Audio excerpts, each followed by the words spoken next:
So we are going to take this thing, tear it down again. Mercury Rise TR50 Torpedo. I already took the screws out. We're going to go ahead. Actually, let me take this off. It's easier to start from the handle. So let's take the quick puncture off. And hopefully we're going to be installing this longer firing pin, or what I believe to be longer from when I had it apart last night. And then we're going to be reinstalling,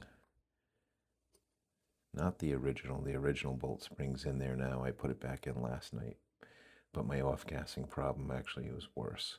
So I'm going to put the Umarex TR50 bolt spring, which is slightly longer. It's like a half an inch longer, stiffer spring. I'm going to put that back in tonight, since I did get some gains from this. So we'll put that back in, and hopefully we'll be putting this pin in as well, firing pin. So let's get started with this.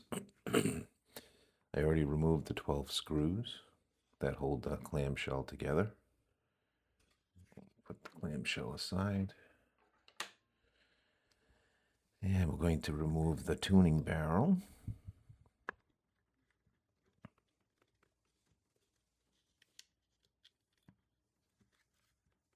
Okay, there's the tuning barrel. And tuning barrel spring. And a couple O-rings that I have on there. One thing I had to do, which really sucks that I had to do it, I almost took off too much plastic, is in order to get this tuning barrel to fit in the torpedo. They didn't give us a lot of room in here, a lot of meat plastic, so I actually had to drill out some of it in order to get this barrel to work. So it helps to have an O-ring on both sides, just to kind of, this O-ring's just to help screw on the extension without it turning so much, and then the inside O-ring kind of helps gives something thicker for the spring to push against. It's not perfect, but it's holding up. So we'll see if I ever get this thing to fire full power on HBA. Hopefully it holds up. But did what I had to do to get this thing a barrel upgrade. Your drum axle, again, it's a little different. This one's made of plastic. Okay, and then you get a spring and you get a little follower, actually, or a guide with the drum axle on the torpedo. So a little different, a little cheaper, I think, than what we see on the Umarex TR50 drum axle. All right, and we're gonna just lift this out. And we're gonna put this side of the clamshell out of the way. And here we have, what, 2, 4, 6. We got 6 screws that you need to remove. These are very small. I would recommend having a magnet handy. Don't want to lose these screws. Not sure how easy they are to source locally. I haven't tried. I have only bought some online. So we're going to go ahead and undo each of these carefully. There's one. See how small they are. Tiny, tiny. I'll put them over here.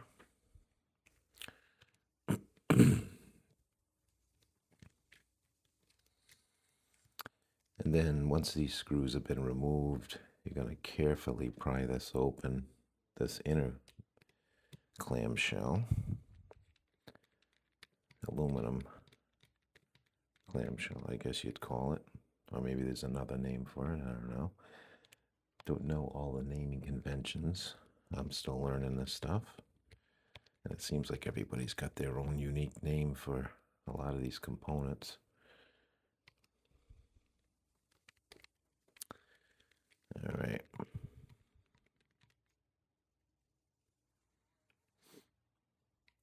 So this video is going to be a little lengthy. Feel free to fast forward if any of it bores you at any point. Or else stick around for the ride. Hopefully we won't have too much excitement with springs popping out and everything. Alright, there is one particular spring in here, the first time I pulled this apart, that it launched like the stinking space shuttle across the room. So last night when I took this apart, I had good luck. Nothing went springing out everywhere, other than the bolt spring, which you got to expect that. So hopefully tonight I have the same luck, but you got to be very careful to slowly. You don't want to put a lot of pressure in on here either once you get the cover off, or else these things will start to come apart. It's been off a couple times, so it should be uneventful. Let's see. And if you've had a Umarex case apart, this is night and day difference here. I mean, it looks similar, but there's a lot more movement like that. Nothing's holding that bolt assembly in. All right, so far so good. All right, so what I like to do is, if you have gotten away with not losing any springs, I like to just carefully push down on these pivot pins here and make sure. This one always tends to loosen up because of the tension on that spring when it releases. So this one always loosens up. So just be aware of that. Kind of push in on there and make sure it's seated back down. This way you don't lose any parts. Also, this thing likes to just roll over and put pressure on the trigger. Be aware of that as well. Like I was saying the first time I took this apart, this spring right here came out and it shot across the room. And I was very, very fortunate that I was able to find it. If you've never done this before, it may even be a good idea to get some cardboard or something, maybe put it around the desk where you're working, so that if something does go springing away, I don't know, it might sound like a crazy idea, but I thought about doing that last night, just to lessen my anxiety level, I guess, about these springs. All right, I'm gonna prop this up so that that trigger's not clanging around everywhere. Yeah, I just prop it up. I don't put any undue pressure on that. All right. So here is the spring keeper, spring seat. I forget what they call this thing here. Very important though. Want to make sure you got that back in there. Might as well just put that right back in its place right there. This as well, you want to be careful. This is for the barrel. Be careful that if you take that out, that before you try to put this back together, make sure it's in here. I forgot that once. Actually, last night I had to pull it all apart because, silly me, I forgot to put the drum axle back in. So it happens to all of us. You forget something. So this is the spring that it came with. Okay. So sorry about the camera angle, but my LED light no longer will handle the extra weight of the camera hanging from it, so I had to get creative. So you can see this, what, probably a good half an inch. The spring's about a half an inch longer. I haven't measured the thickness of the spring, but eyeballing it, it looks like it's the same thickness. I don't know if that's 1.5 or what, but it's there is a difference with it. So we're going to be reinstalling this one again, the longer spring from the Umarex TR50. Now There's the bolt bumper that I put on from Umarex. There was a O-ring on there last night when I took it apart, so I swapped it out for that. I know I had said on the video that I wasn't gonna do it, but after looking at it a little closer, honestly, I think the O-ring was probably just as thick. But I felt this gave more protection, more surface area. So basically, I don't know if the camera can pick that up. This bolt right here and this valve, when it slides down, it's stopping right there. Okay, you got to push it. Of course, the spring tension naturally would be pushing it, right? But this is where the pin's not making contact with. It just starts to make contact with the O-ring inside here, inside the valve, that little O-ring in there. It just starts to make contact from here to there. So that's it. Now, is that a problem? I don't know for sure. But all I know is I think when this thing's coming back, because that is a mighty short, stubby. To me, it looks like it. Let me see if I can get it on camera with some light. No, we're not doing dentistry today. All right, maybe, I don't know. Maybe it's longer than I thought. I don't know. I'm not going to be able to tell until I get it out of there. Maybe it's not as short as I thought, but it sure looks short. I don't know. It just seems like it feels like it's not seating as soon as maybe it should in there. I don't know. I don't know.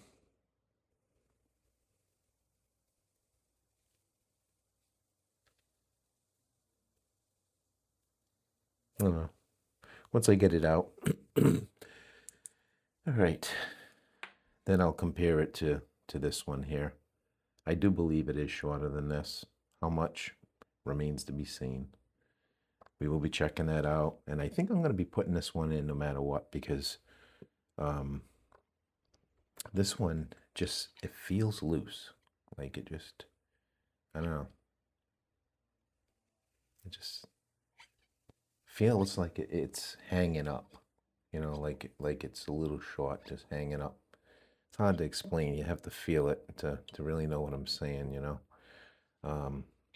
Now, to get this out, I would imagine it's probably Loctited in there. It does accept an Allen head. Let me see which one that was again. Forget which one it was. What size is this? You can barely see this. This is standard, what, 3/32, so it's not that one. Not that one.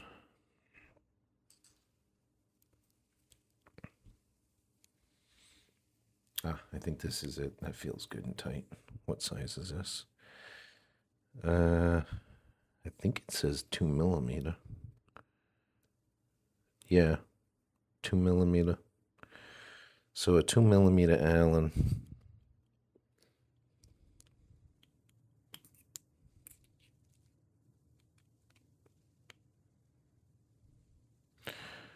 So that's probably Loctited in there. I don't think that's coming out without some heat. And I'm going to have to rig up. Yeah, I don't think so.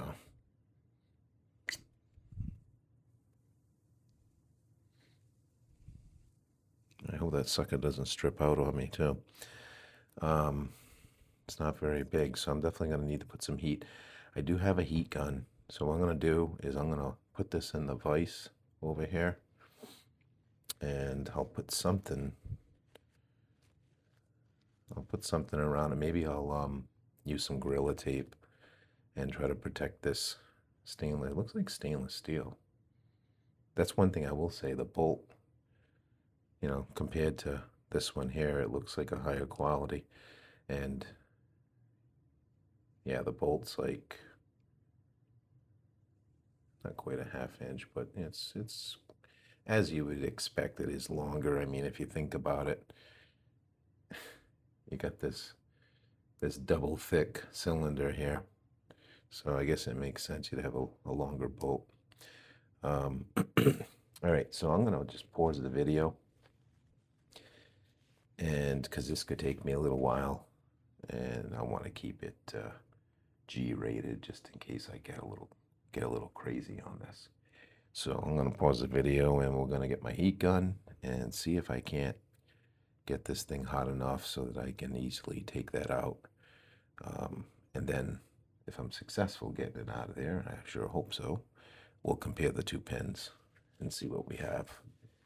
I believe there's probably a length difference, but we'll see what we find. All right, so I was successful. So if you don't have a heat gun, or maybe you do, which I did have a heat gun, but I was able to get this out. Actually, it's kind of late. I didn't want all that noise, so I had a soldering iron kicking around. So I just used the soldering iron to apply heat to the tip of the bolt here, and just sat it on there for, I don't know, maybe 2 minutes at the most, and she came right out, no problem. 2mm hex key, Allen key. Okay, so firing pin's been removed from the bolt, and let me get these pliers out of the way here.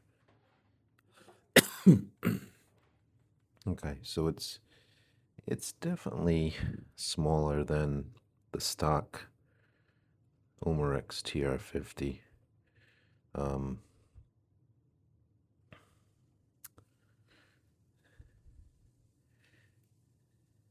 It's not as stubby as I thought it was. It was still pretty warm, but you can see. Let me turn this way. Yeah, it's not half the length, but it's close. You know, I mean, it's definitely quite a bit shorter. Again, it's got a hex key, kind of like some of the power mod kits, right? They have hex keys rather than the a screwdriver flat blade. So it is considerably shorter. Now, not sure if this is going to fix my problem. It could fix my problem, but it could provide me with less power, maybe more power. Maybe it won't make much of a difference. At this point, I would just be happy if it fixes my off-gassing problem that I'm having, even on, even just with CO2 in the handle. When the pressure drops down in the CO2, that last shot, you can hear it leak. You can hear it start to piss out. So this hangs up. I think it's causing the bolt to hang up and not block off the air through that O-ring inside the valve. Okay, so I don't know if it's coming out good on the camera, but there's your difference there. All right, so I'm gonna put this one aside and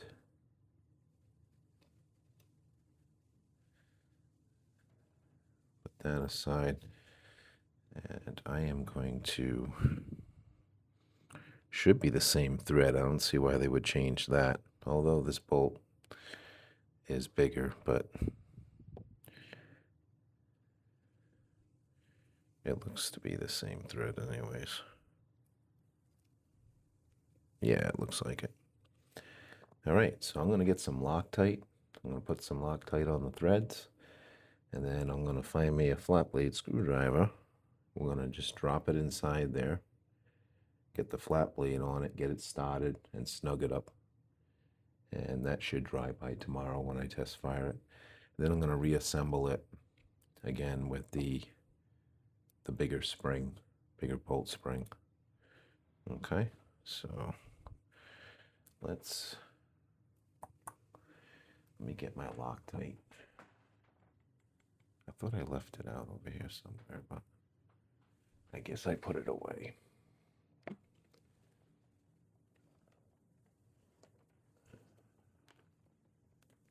Let's see. Yeah, I did.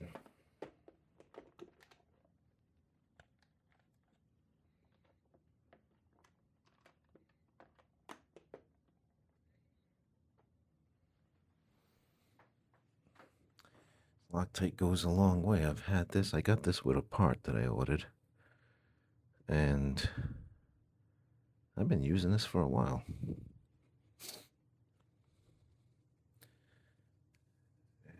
you know, I better get myself the right screwdriver bit first here. Get myself prepared.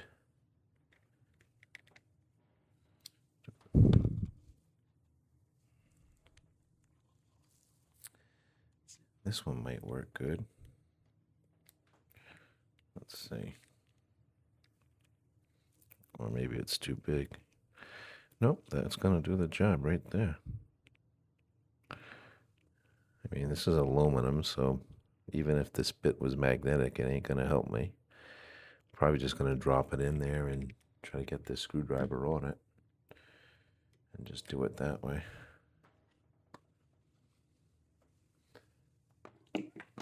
Stuff out of the way. Again, I don't want to disturb these pots, Alan, so be careful.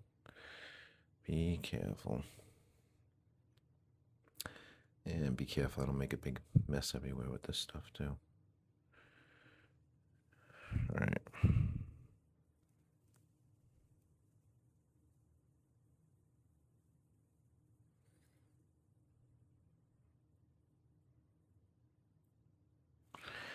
And just put some Loctite on the threads.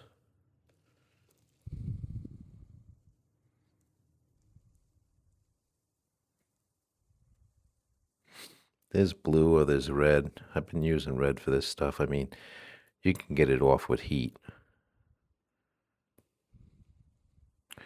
The blue's nice to use. That's what I use most of the time because that just kind of acts like a lock washer in a sense, and it seals the threads too, but yet not as hard to get it off. So probably don't need an awful lot of this, I'm guessing, as I'm making a mess.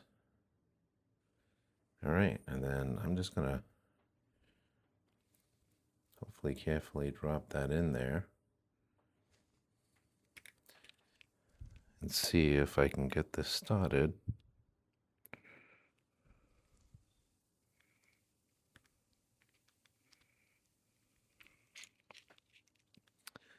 Which this is going to be the tricky part. This is the part they don't show you on video for a good reason.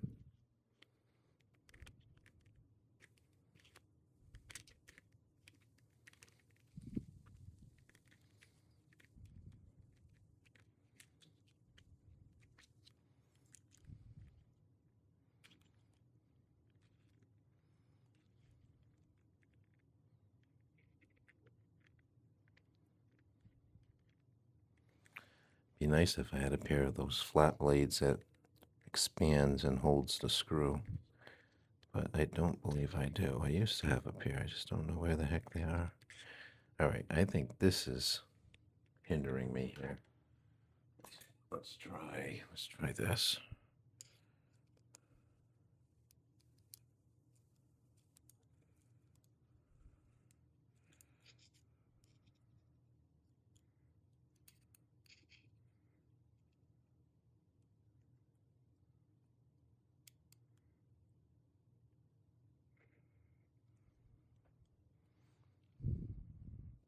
Okay, looks like I got it started. You can see I got like one thread started. So using this screwdriver was better than this one because this one's got this thick pot here, and it kept giving me a problem. All right, so I don't want to cross thread this. It's aluminum pin going into what I believe to be stainless steel. So I'm just kind of going to go easy with it. Feels like it's going in okay. Yep. It's going in all right.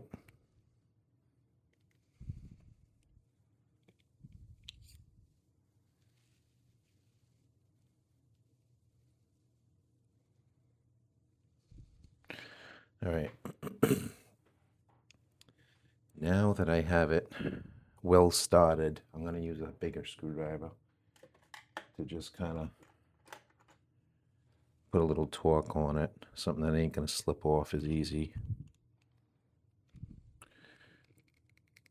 All right. And oof. That's tough to get that all the way down there, isn't it? Let's see if I can hold this from spinning in my hand, I hope.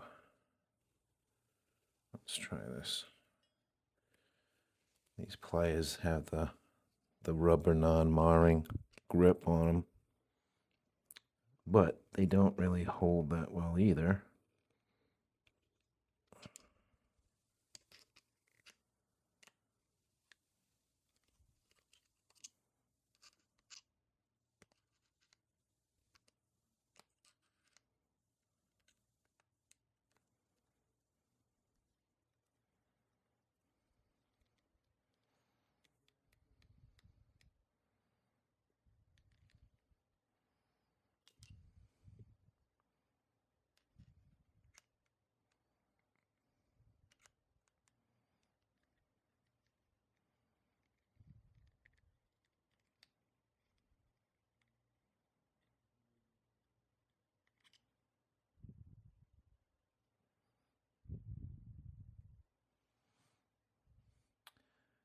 I really don't want to put a lot of torque on it. I don't think this is designed to handle a lot of torque anyways, because it looks like you could easily strip out that flat blade. So I'm going to say this is tight enough. What's the old saying in German? Good and tight? How tight did you put that? Good and tight. I think that's what they say, right? Who's they? I don't know. Somebody asks you how tight you put it, just tell them it's good and tight. Yeah. Because I was going to start stripping that aluminum yeah. Well, I hope that's far enough in there. I do have Loctite on it as well. I guess we're going to find out. We will find out. It will either work or not work, or it will work and not work well, I guess. So.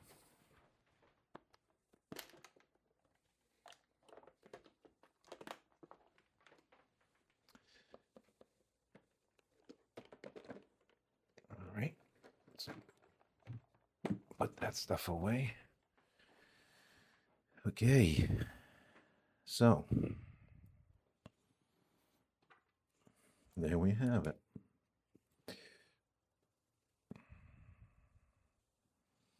Yeah, I probably should have used a larger flat blade screwdriver. You don't want to put a lot of torque on this aluminum. It was starting to deform. So I think I stopped in time. If I need to get it out, I can. So I think I'm in there far enough. Let's see. And the good news is, and I probably should have tested, I mean, I did fit it last night. So I know that that new pin would fit inside the valve because I did check it out last night. But yes, it does slide over like a glove. Nice. Now, here's the difference. If you remember before, well, let's get that bolt bumper out of the way. Okay. With the old pin, the shorter pin here,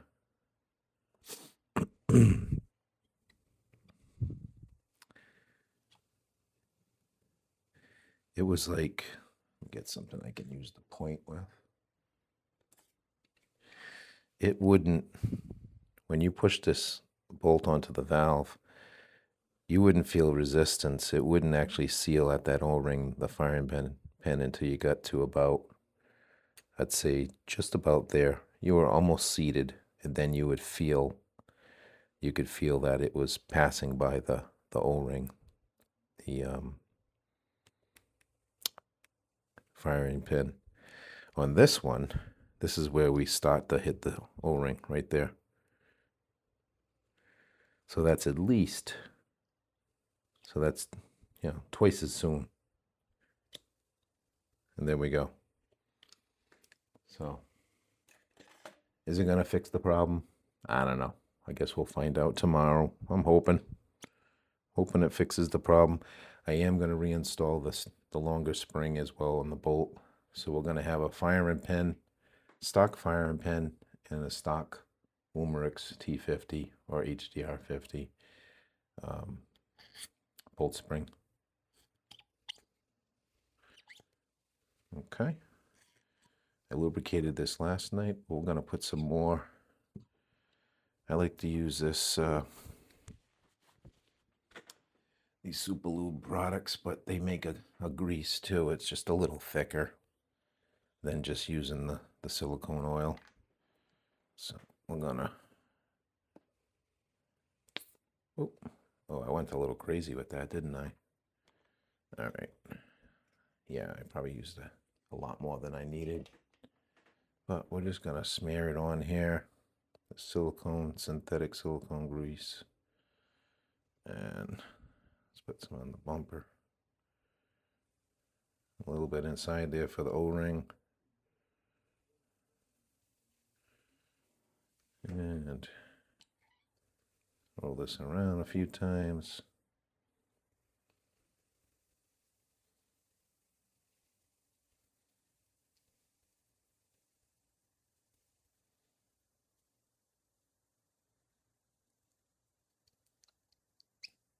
Good lubrication. You gotta have good lubrication. All right.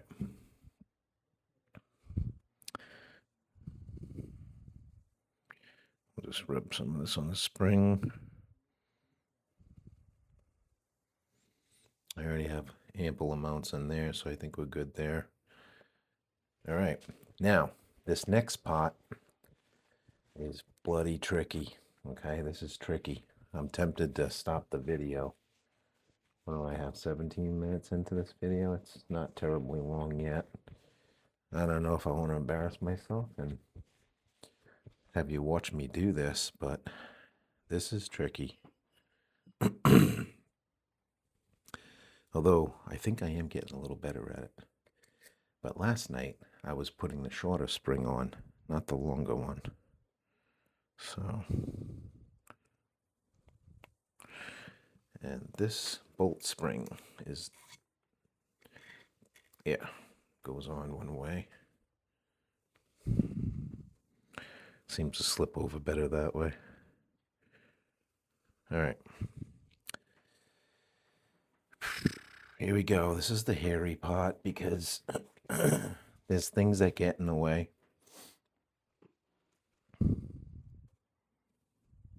See if I can go over them. You don't want to be fooling around too much with this because if you push that too far, that spring pops out and then you got to reset it all. Okay? You want to start off and make sure these pins are down. At some point, you will have to be ready with a small screwdriver. At least that's what I used last night. And you will have to drop this down enough so that this piece here, you'll have to carefully drop it down. And you're not going to be able to see everything that well here, unfortunately. But this piece of the valve assembly, this little square notch looking thing, that has to, ultimately, it's going to sit. Can I do this without dropping this foolish thing? Again, they did us no favors by not having dowels, aluminum dowels in here, casted in there, and having holes to make it easy. They did us no favors. You got none of that. Only thing holding this thing in here is this for a short time until you put the other side of the clamshell in. But that right there has to come in contact with that, and you'll see it gets in the way a little bit. I've tried this multiple ways. Excuse me, my allergies. I've tried it with the spring stop out and on the spring and doing it that way. I've tried it with the spring stop in place. Okay, make sure this is in there too, because the next step, once you do wrestle with this and get it all into place, you're going to need to put the other side of this on, the aluminum clamshell. Okay, and then squeeze it together carefully, make sure it all comes together, and then start putting your screws in. You don't want to get ahead of yourself and forget anything, leave anything out, so make sure that's already in there. All right, here we go. I think last night what worked for me was I just rolled it in. And again, this spring's like a 1/2 inch longer, so whoop, that didn't work out too good. Trying to remember how I did it the first time, because that's a lot of tension to squish down. All right.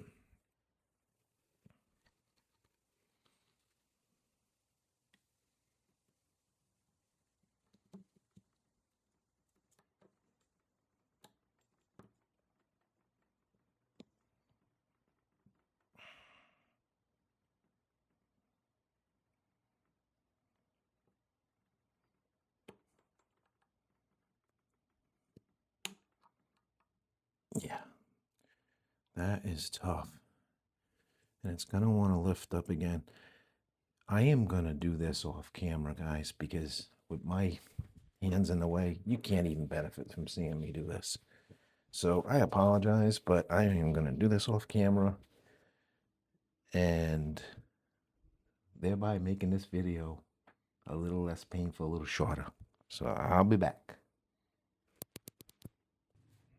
All right, so after much frustration and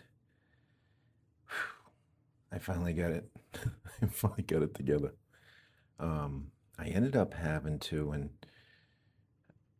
find something that I could wedge in between that pot I was explaining that has to fit a squared off looking piece that's connected to the sear, the sear assembly, so that I could pull the sear down out of the way against the spring, the sear spring. So I ended up pulling down on it and then sticking a piece of what I use. It was like a thick plastic washer I found, and stuck it in there. This way it pulled the sear down out of the way, because the sear kept catching on the bolt spring. And every time I tried to put the bolt in here and compress the spring and get the whole setup in there under pressure, under compression, it kept getting in the way, and it was coming really close to all coming apart on me and flying out everywhere. So my advice would be, look for something before you try to put it back together. Look for something that you can use to as a spacer to kind of keep that sear down out of the way, so it doesn't get caught up on the bolt spring. The shorter factory torpedo bolt spring, when I reinstalled it last night, it didn't give me as much trouble. But the stiffer spring, it's longer. You got to compress it more. Naturally, it's going to be a bear. So, anyways, it's together. Sorry that you couldn't see all that. Trust me, you didn't miss nothing. But everything works good. It sounds just the way it did before I took it apart. Yeah, so everything's good. So basically the rest of this is just a reversal. Put it back into the clamshell. We'll go over that really quick, and I'm not going to go over putting the screwing it back together, because that's on other videos, and honestly, if you can't handle putting screws back in this gun, this is not the procedure you want to be doing. So do remember, learn from my example. Don't forget to put your drum axle back in here. Okay, with this pot going down, drum axle spring, and either a follower or a guide. And just make sure that that's in there as well. Your barrel, this barrel's designed to float, so you want to make sure that it does do that so that it can make a good seal against the cylinder, right? So it's got to make a good seal, or else you'll lose a lot of your gas out there. Not your gas, but your air pressure. Let me take this outside O-ring off. These didn't come with the gun. I just find it's, with this O-ring here, it's easier to compress the barrel spring, and it provides a little extra meat because, like I was saying earlier on in the video, I had to Dremel some material out to get this tuning barrel to even work in here. And there's no room for an anti-spin device on this barrel. So if you are going to replace the barrel with a tuning barrel and extender, get the one for the HDP, right? The home defense pistol, because that one doesn't, it's not a revolver. Of course, I scraped the crap out of this. I forget how that happened, but you ain't gonna see it anyways. All right, so you put it in here, and then again, push in on the spring. Push it, compress the spring nice, and it should sit right inside the plastic here. On this gun, there's not a lot of plastic there. That's why I'm opting to go with this O-ring as well, just to give it a little bit more. It's been working for me since I introduced the tuning barrel in it. So yeah, make sure you got all that in there. And before you go crazy, putting all your screws in, hold it together with your hand, and just make sure that, one, everything's in there, and make sure the barrel does float, and everything's working. Make sure you're not missing your axle drum and all that stuff. So I like to start with the front because I have that O-ring there, so I want to kind of make sure that that doesn't get moved around. Plus this gun's back heavy because of the ASA. So there we go. Yeah, so what I mean is before you go through the trouble screwing it all in, carefully hold it together with your hands like this, and make sure, one, maybe stop by putting these two screws in so that you know the barrel's secured and that barrel spring's not going to move around or anything. So I think we will start with those, and then I'm going to test that barrel does move in and out freely with no problems, because that's important. Because if it doesn't move freely, then that means the spring is slip position, and you're going to need to take this clamshell off again and make sure that spring's compressed back. And you'll have to do that as many times as it takes. So I would say if you're going to put screws in it first, maybe these two screws near the barrel, near the end of the barrel. And then before you go crazy with the rest, hold it together with your hand and just make sure. Okay, that's a good sound. Right here. Right? This piece right here, right? Make sure that moves freely. And you can see the barrel moving. Okay? This way you know your barrel spring is in there good. It's not gonna, you gotta have tension on that. Okay, this way it makes a good seal, because that's the piece. That's the only piece. That little tapered stainless steel piece there, that makes the seal right in here, right in that groove. So you want good tension from that barrel spring. It's very critical, or else you're gonna be low on power, you're going to be getting fanned with air shooting out of there. All right, so that works good. So now I'm just going to continue to put the rest of the 12 screws in, and that's going to be it. So I want to keep this video a little shorter. It's already going to be probably 30 minutes in total. So I am going to cut it here, and that's going to be what we did tonight. And we'll let that Loctite set up that's in the firing pin overnight, and we'll be shooting, testing this tomorrow with our fingers crossed that the addition of that longer firing pin and reintroducing again the longer bolt spring, stiffer spring, will hopefully resolve this what I call off gassing issue after a shot. Thank you for your time and watching this, and we'll see how it goes tomorrow during the testing.